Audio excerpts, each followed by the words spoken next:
తమ పారిశుధ్య కార్మికుడు గుండెపోటుతో మృతి చెందడం బాధాకరమని అల్లూరు నగర పంచాయతీ కమిషనర్ ఫణికుమార్ అన్నారు. కుటుంబానికి ఆర్థిక సాయంగా 10,000 రూపాయల చెక్కు అందజేశారు. అల్లూరు నగర పంచాయతీలో పారిశుధ్య కార్మికునిగా విధులు నిర్వహిస్తున్న నారిపోగు వెంకటరమణయ్య అనే వ్యక్తి గుండెపోటుతో కొద్ది వారాల క్రితం మరణించారు. ఈ నేపథ్యంలో వారి కుటుంబానికి ఆర్థిక సాయం అందించే క్రమంలో కార్యాలయం వద్ద కుటుంబ సభ్యులకు 10,000 రూపాయల చెక్కును సిబ్బందితో కలిసి అందజేశారు. ఈ సందర్భంగా వారి కుటుంబానికి భగవంతుడు మనోధైర్యాన్ని ప్రసాదించి నడిపించాలని ఆకాంక్షించారు. కుటుంబానికి ప్రగాఢ సానుభూతి తెలిపారు. కార్యక్రమంలో కార్యాలయ సిబ్బంది పాల్గొన్నారు. నేను అల్లూరు నగర పంచాయతీ మున్సిపల్ కమిషనర్ మాట్లాడుతున్నాను.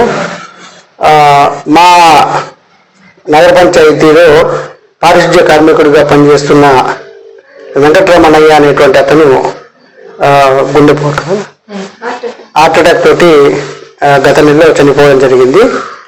అప్పుడు మున్సిపాలిటీ రూల్స్ ప్రకారం ఏంటంటే చనిపోయినటువంటి వ్యక్తులకు మట్టి ఖర్చుల కోసము కొంత అమౌంట్ ఇవ్వాలని చెప్పేసి ప్రభుత్వ ఉత్తర్వులు ఉన్నాయి.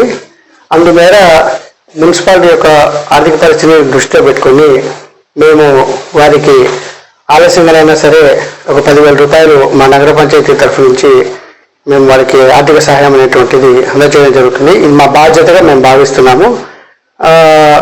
వారి కుటుంబానికి చనిపోయినటువంటి వ్యక్తిని తీసుకురాలేకపోయినప్పటికీ కూడా నగర పంచాయతీ తరఫున వారి కుటుంబాన్ని ఆదుకునే దిశగా ఈ ఆర్థిక సహాయం చేయడం జరుగుతుంది.